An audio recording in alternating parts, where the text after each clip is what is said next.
자, 지난 강에서 이야기했던 것은 구석기에서부터 신석기까지 들어갔습니다. 이번 강에서는 청동기 시대가 등장하기 시작할 겁니다. 자, 그러면 우리가 선사시대에서 가장 중요하게 된 것은 신석기와 청동기로서 두 시대를 꼭 구분하셔야 됩니다. 자, 그러면 우리가 청동기 시대를 들어가도록 합시다. 결론적으로.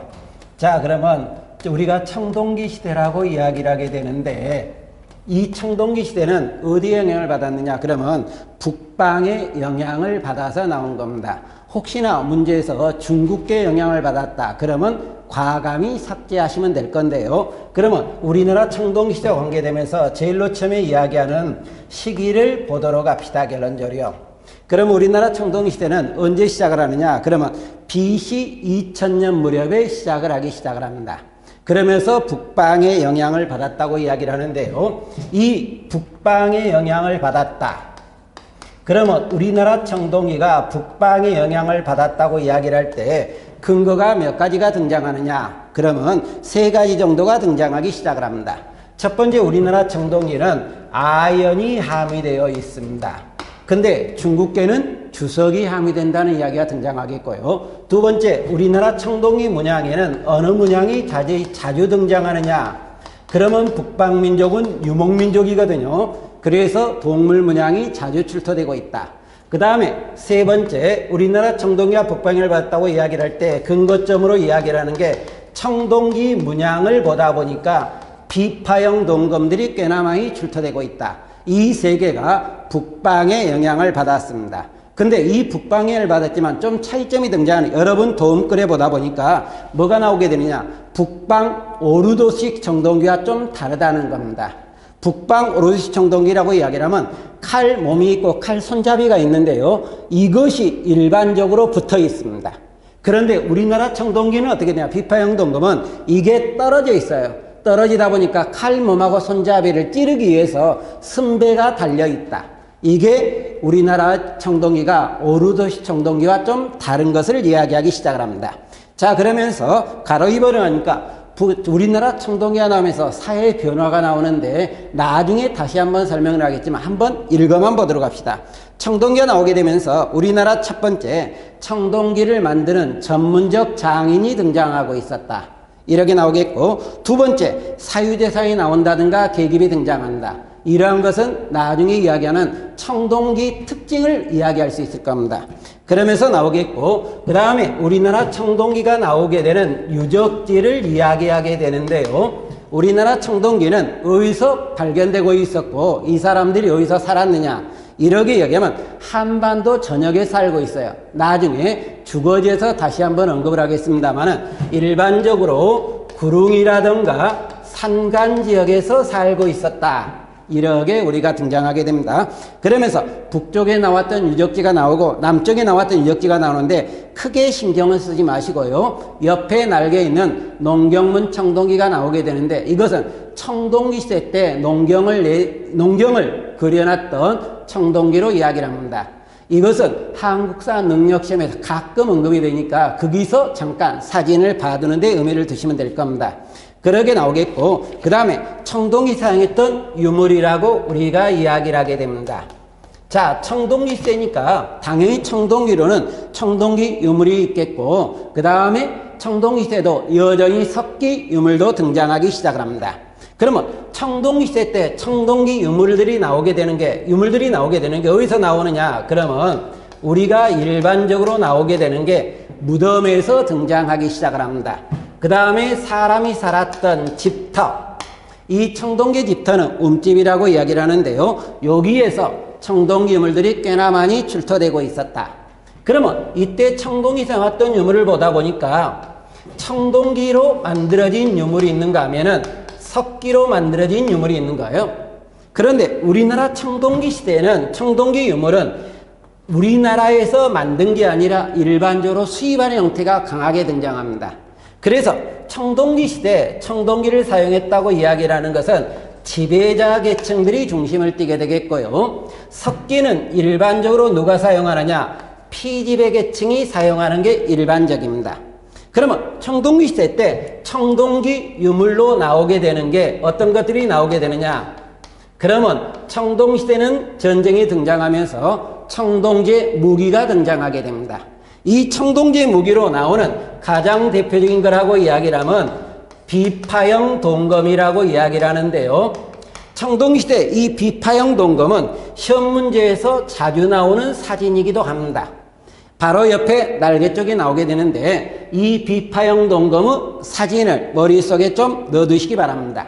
근데 이 비파형 동검은 나중에 우리나라 최초 거라고 이야기하는 고조선에 가면은 고조선 세력 범위를 알려주고 있었다. 이런 유물이기도 하는 거예요, 결론적으로. 그 다음에 제기가 등장하기 시작을 합니다. 제사 지내는 기구라고 이야기를 하는데 이 제기로 나오게 되는 게 뭐가 등장하느냐? 청동 방울이 등장해요. 근데 여러분은 신경을 안 써도 되겠고요. 그 다음에 또 하나 나오게 되는 게 장신구가 등장하기 시작을 하는데 이 장신구로 나오게 되는 게 거친 무늬 거울이라고 이야기를 합니다.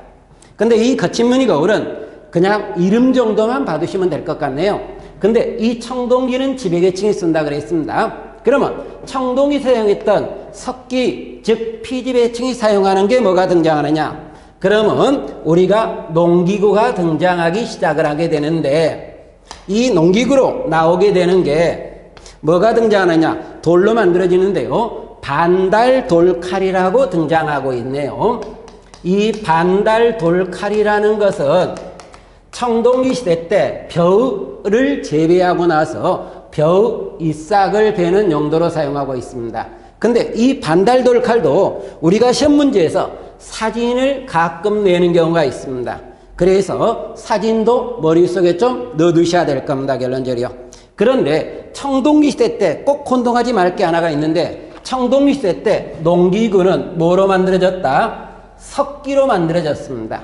근데 시험 문제에서 어떤 경우를 쓰는 경우가 있느냐? 청동기 시대 때 청동제 농기구가 등장했다. 이런 경우 시험 문제가 등장하는데 과감히 삭제시켜버리기 바랍니다. 과감히 틀렸다는 이야기예요, 결론적으로. 이러면서 우리가 등장하겠고, 그 다음에 청동기 시대 때 무기도 등장하기 시작을 합니다. 근데 여기서 혼동하지 말게요. 청동시대는 전쟁이 등장하는데 일반적으로 전쟁 용도로 사용하는 것은 청동제 무기입니다. 근데 여기서 말하는 석기 무기라고 이야기를 하면서 여러분 책에 언급이 되는 게 간석검이 등장하고 있어요. 근데 청동기를 가지고 침략이 들어오는데 석기를 가지고 막을 수 없잖아요, 결론적으로. 그래서 이 석기 무기였던 간석검은 무덤에 들어가는 부장용 또는 의기용이라고 이야기를 하고 있다. 이렇게 등장하겠고, 그 다음에 그 외적으로 나오는 유물로 보면은 토기가 등장하기 시작을 하는데 이 토기는 청동기의 가장 대표인은 우리가 의주 미송이 토기라든가 민문이 토기가 등장하게 됩니다.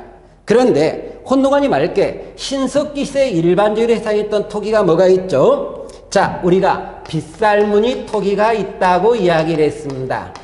근데 이 빗살무늬 토기는 일반적으로 어느 시대에 사용했느냐? 그러게 되면 신석기로 보시되 청동기 시대에도 이 빗살무늬 토기는 사용되고 있었다. 이렇게 보시기 바라겠고, 그 외에 토기로 대표로 나오는 게 민무늬 토기가 등장하게 됩니다. 민무늬 토기가 나온다든가 의주 미송리식 토기가 등장하고 있다. 이 의주 미송리 토기라는 것은 의주 미송리에서 나왔던 토기라고 이야기를 합니다. 근데 이것도 시험 문제에 가끔 나오기 시작을 하기 때문에 사진을 머릿속에 넣어두시고, 의주 미송리 토기는 또 하나 7급에서 기출문제로 낸 경우입니다. 여러분 의진성이면은 점이 두 개가 등장하는데요. 위에 것과 밑에 것이 등장하는데 위에 것 설명을 그대로 내놓고 이 톡이 이름은 뭡니까? 이렇게 문제를 써먹은 건데, 의주미 통해서 사진을 보면은 밑바닥은 어느 정도 평평합니다. 그래 놓고 위로 올라가게 돼 있을 거예요. 항아리 같이. 그래 놓고 밖으로 다시 뻗어나가면서 이런 형태로 그리고 있었다. 이렇게 등장하는데 의주미송톡이 사진도 머릿속에 넣어두시기 바랍니다. 그 다음에 붉은 간토기도 등장하고 있었다. 근데 여기서 혼동하지 말게. 구급적 문제에서요. 붉은 간토기는 청동시대지만 검은 간토기는 철기시대의 유물이라고 이야기를 합니다. 그래서 붉은과 검은 관톡이 사진을 구분하시기 바랍니다. 그러면서 나오겠고, 그러다가 그 다음에 집터라고 무덤 양식이 등장합니다. 그러면 청동기 시대에는 어떤 무덤에서 사람이 묻혔느냐. 근데 우리 교과서에서요, 구석기 시대는 무덤이 안 나오고 있네요. 신석기는 무덤이 나왔지만 우리가 토묘라고 이야기를 하는데 크게 의미는 안 두는 거고, 무덤은 청동시대 무덤이 등장합니다. 근데 이 청동시대 무덤은 누구의 무덤이라고 이야기를 하느냐? 그러면 지배자가 죽고 나면은 이 지배자를 묻었던 무덤이라고 이야기를 하는데, 이 무덤으로 나오는 게 고인돌, 돌무지, 돌널무덤 크게 세 개가 등장하게 됩니다. 근데 여러분이 공부하실 것은 이 고인돌을 머릿속에 넣어두시기 바라겠고, 넣어두시면서 사진까지 같이 보시기 바랍니다. 사진 옆에 날개 쪽에 북방식이 있고 남방식이 등장하기 시작을 합니다. 그러면 우리가 고인돌은 몇 가지 형태가 나오냐? 일반적으로는 북쪽에 자주 나온다고 해서 북방식, 이것이 탁자 모양을 떴다고 해서 탁자식이라고 이야기를 하겠고요. 남쪽에 자주 나온다고 해서 남방식이라고 이야기를 합니다. 이것을 우리가 바둑판 모양이라고 해서 기판식이라고 이야기를 하겠고요. 그 다음에 가운데에 나오는 게 개석식이 등장해요. 근데 여러분이 사진을 볼 것은 어디 쪽이 시험 문제에 나오냐면 이 북방식이 나오겠고, 이 북방식의 그림을 잠깐 그리다면 이게 땅입니다.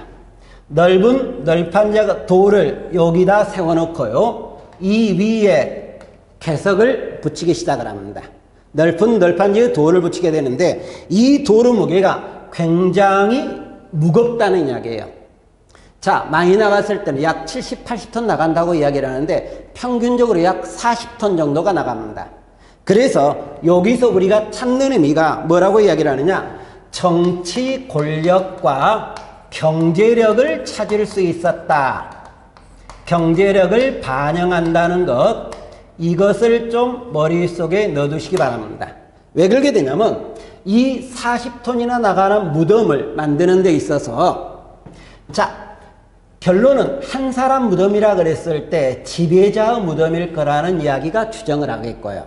청동기 때는 사유재산이 등장하거든요. 그러다 보니까 돈이 많은 사람은 사람들한테 돈을 주면서 이 무덤을 만들었을 거라고 이야기를 합니다. 그래서 이 무덤을 찾는 게 정치력, 정치 권력 또는 정치력이 더 관계없겠죠. 경제력을 반영하고 있었다. 이건 머릿속에 넣어두시는 고인돌 꼭 넣어두시기 바랍니다. 여기까지가 우리가 말했던 청동기에 관한 설명이 등장하겠고, 그 다음에 철기에 관한 설명이라고 이야기를 하게 됩니다. 그러면 02로 철기시대가 등장하는데, 이 철기시대는 어디에 영향을 받게 되느냐? 청동기는 북방에 영향을 받았지만 철기는 중국계 영향을 받기 시작을 합니다. 중국계 영향인데, 이 철기시대가 언제 시작을 하느냐? 시기적으로 약 BC 5세기경 정도라고 우리가 이야기를 하고 있습니다. BC 5세기는 중국은 전국시대거든요. 결론적으로 이 전국시대 때, 사회혼란기 때 사람들이 우리나라 쪽으로 들어오면서 철기를 우리나라에 전달하고 있다. 이러면서 철기가 시작을 하는데, 이 철기 영향이라고 하는데 나중에 이야기를 하겠습니다만은, 철기가 등장하면서 우리나라에 금속재 농기구, 철제 농기구가 만들어진다. 그러면 사유재산은, 빈부는 더 커진다든가 재산의 개념이 좀 더 확대되겠고, 청동기는 서서히 의기화되는데, 이것은 유물에서 다시 한번 언급을 할 겁니다. 그러면 청동기세 시기가 나오고 그 다음에 우리가 볼 수 있는 게 유물이라고 이야기를 합니다. 그러면 철기시대 유물이라고 이야기를 하기 때문에 당연히 철기시대는 유물로서는 철기가 등장하게 될 겁니다. 근데 철기가 나올 뿐만 아니라 또 하나 유물로 뭐도 나오게 되냐면 청동기도 등장하고 있네요. 그러면 철기 유물이라고 이야기를 할 때 철기로 만들어진 유물은 뭐가 등장하느냐? 무기가 등장하고요. 그 다음에 무기하고 농기구가 등장하고 있습니다. 그러면 이때 철제 무기가 등장하고 철제 농기구가 등장하고 있네요. 그런데 비해서 여전히 청동기도 등장하게 됩니다. 근데 여기서 여러분이 좀 혼동하지 않아야 될 게 등장하는데, 우리가 청동기 시대 때 청동기로서 무기제기 장신구가 등장했습니다. 근데 이때 청동기 시대 우리나라는 일반적으로 제작보다는 수입적인 면이 좀 더 강하다고 이야기를 해요. 근데 철기 시대 때 청동기는 어떤 형태로 넘어가느냐? 우리나라에서 직접 청동기를 제작을 합니다. 의기화되지만 제작을 하고 있다. 그러다 보니까 나름대로 청동기 이름이 좀 바뀌네요. 그러면 여기서 비파형 동검이었던 것이 철기 시대에 가면서 뭐로 바뀌느냐? 세형 동검으로 바뀌게 된다. 가늘게 돼 있다고 이야기를 하잖아요. 이 세형 동검 사진 좀 봐두시기 바라겠고, 그 다음에 거친 무늬 거울이 좀 더 정교해지면서 어떤 형태로 바뀌느냐? 잔무늬 거울로 바뀌게 된다고 이야기를 합니다. 이것이 우리가 철기 시대 때 청동기가 직접 우리나라에서 만들어졌다. 그러다 보니까 여기서 단순한 무제기가 등장하는데, 청동기 시대는 청동기가 만들어지지 않았지만 철기 시대는 철기가 제작됐잖아요, 결론적으로.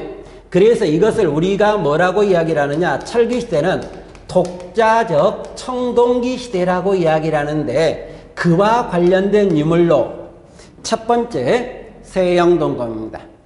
두 번째 잔무늬 거울입니다. 그리고 이것을 만드는 틀이 있거든요. 그것을 세 번째로 이야기를 하면서 뭐라고 이야기를 하냐면, 우리가 거푸집이라고 이야기를 하거든요. 이 거푸집을 한문으로 이야기를 하면 용범이라고 이야기를 합니다.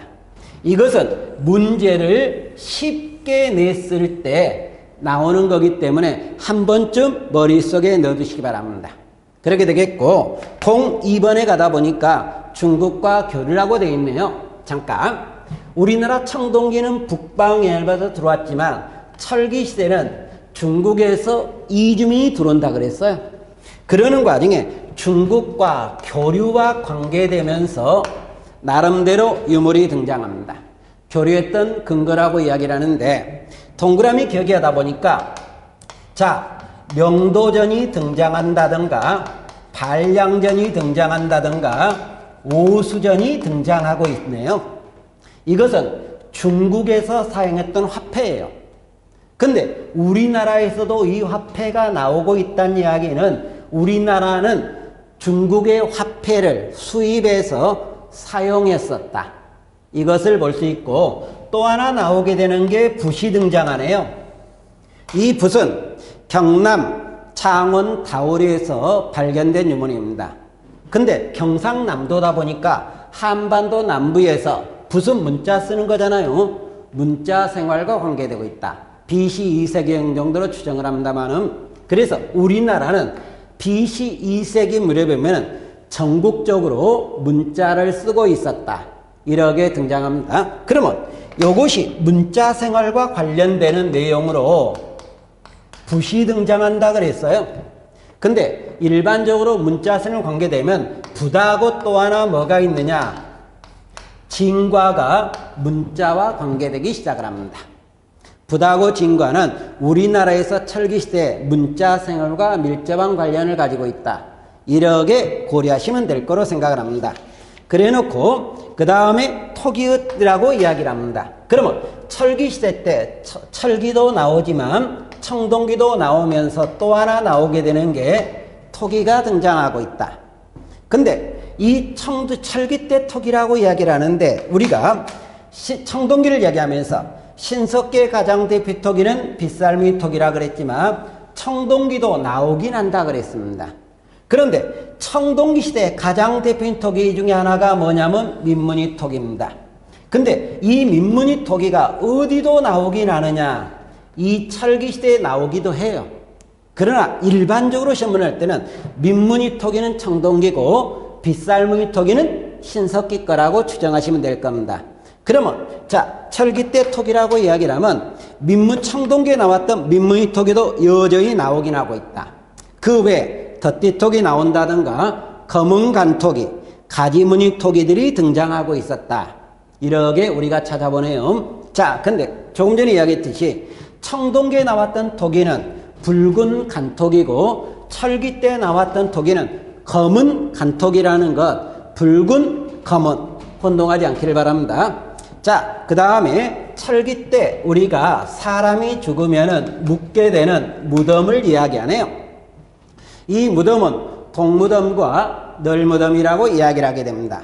사진이 있으니까 한번 보시면 되는데, 동무덤이라고 이야기를 하면 항아리 무덤을 이야기하고요, 널무덤이라고 이야기를 하면 나무관을 사용한 무덤이다. 이렇게 추정하시면 될 거로 생각을 합니다. 자, 그러면 되겠고, 인자 여기서 청동기와 철기를 어느 정도 구분했는데, 그 다음에 청동기와 초기철기의 생활이라고 이야기를 하는 내용을 찾아보게 됩니다. 그러면 청동기와 초기철기의 생활이라고 이야기를 한다. 근데 여러분이 여기서 시험 문제는 실질적으로 이쪽에서 시험 문제가 꽤나 나와요. 그렇기 때문에 이쪽을 좀 고려하시기 바랍니다. 자, 그러면 이때 청동기와 초기철을 관계되면서 첫 번째, 경제생활은 어떤 생활을 하고 있었느냐, 이렇게 우리가 등장하네요. 그러면 우리가 구석기는 사냥어로 채집이라 그랬습니다. 신석기는 사냥어로 채집에다가 농경이 처음으로 시작을 하고, 청동기 때는 농경이 좀 더 본격화되는데 신석기는 조피수수였고, 청동기 때는 벼보리 콩이 재배되는 과정에 이 경제와 관계되면서 간석기의 다양화라고 이야기를 하고 있다.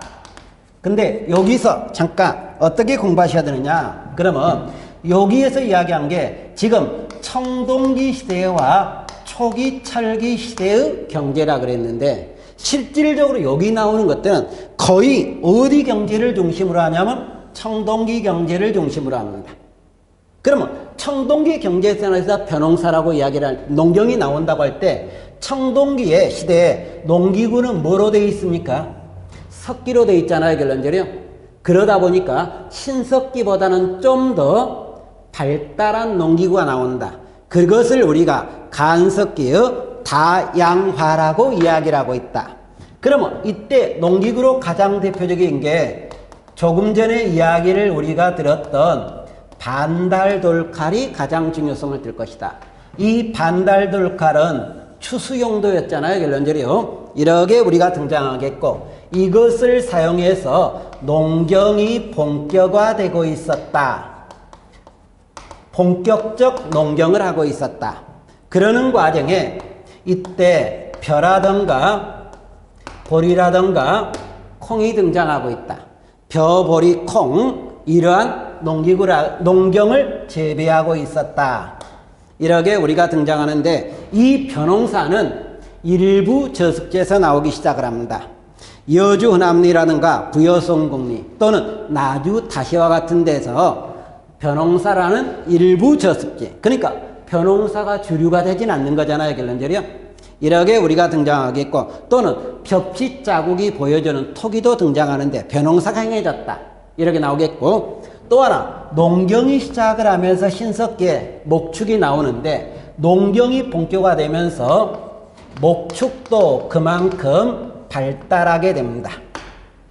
목축도 그만큼 발달. 그래서 여러분 측에 가축 사육이 정대되었다. 이렇게 우리가 등장하고, 그 다음에 주거지가 등장하고 있습니다. 근데 주거지는 자, 자리를 이동해서 앞에 가서 쓰는 방법을 취하도록 하겠습니다, 결론적으로.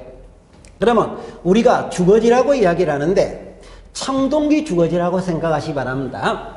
그러면 신석기의 집은 어느 집이었느냐? 움집이었어요. 근데 청동기 집도 어느 집이냐면 우리가 움집이라고 이야기를 합니다. 그래서 신석기 움집과 청동기 움집을 꼭 비교한다. 이 비교하는 게 시험 문제에서 꽤 등장하고 있다는 겁니다. 그래서 고려를 두셔야 됩니다. 그러면 이 신석기 주거지 움집이라고 이야기를 하는데, 움집에 대해서 이야기하면 이 움집은 어디서 등장하느냐? 우리가 살았던 거주지에서 나오겠죠. 그러니까 구릉이나 상간에서 등장하고 있었다. 이렇게 나오겠고, 비록 한반도 전역이라고 이야기를 합니다만은 구릉이나 상간, 이것을 우리가 그러면서 뒤에는 산, 앞에는 물이 흐른다 그래서 배산, 임수, 경향을 취하고 있다.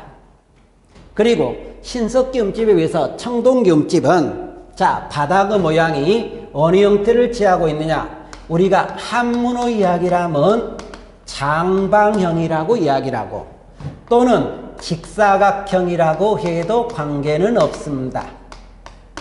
장방형이나 직사각형이라고 해도 관계는 없다. 이렇게 우리가 등장하겠고 일반적으로 몇 명이 살게 적합했느냐? 신석기는 4명이나 5명이 살게 적합했지만 청동기는 8명이 살게 적합하고 있었다. 그리고 음집은 땅을 판 거거든요. 근데 땅을 파는데 신석기 음집에 비해서 청동집은 땅을 더 적게 파는 거예요, 결론적으로. 그러다 보니까 20에서 30cm 정도 팠다고 이야기를 하는데 이것을 지상 가옥화 과정으로 보고 있다. 지상으로 좀 더 올라온 거예요. 지상으로 완전히 올라온 것은 철기입니다. 그래서 철기 시대에 가서 뭐가 나오느냐? 부뚜막이 등장한다. 기출문제까지 써먹었던 단어입니다. 이렇게 우리가 등장하겠고 일반적으로 이때는 일부 일처제의 가족생활을 누리고 있었고 일부 일처제의 가족생활을 누리고 있었고 그 다음에 화덕은 신석기에 중앙에 있던 게 벽면으로 이동하기 시작을 합니다. 벽으로 좀 이동한다. 이것을 가지고 우리는 뭐를 추정하느냐? 신석기는 중앙이기 때문에 모계제 사회라고 하지만 청동기는 벽으로 이동했죠. 여성분이 어디로 갔습니까? 벽 쪽으로 갔잖아요. 그래서 우리가 가부장권 사회로 보고 있었다. 이렇게 우리가 등장하고 출입문은 여전히 어느 쪽을 두게 되느냐? 남쪽을 두는 게 일반적이라고 이야기를 합니다. 출입문은 남쪽을 두고 있었다.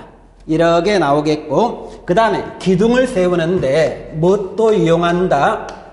주출돌도 이용한다고 되어 있네요. 기둥을 세우는데 주출돌도 이용하고 있었다. 이렇게 나오겠고 그 다음에 이 집들은 집단적으로 몰려 산다.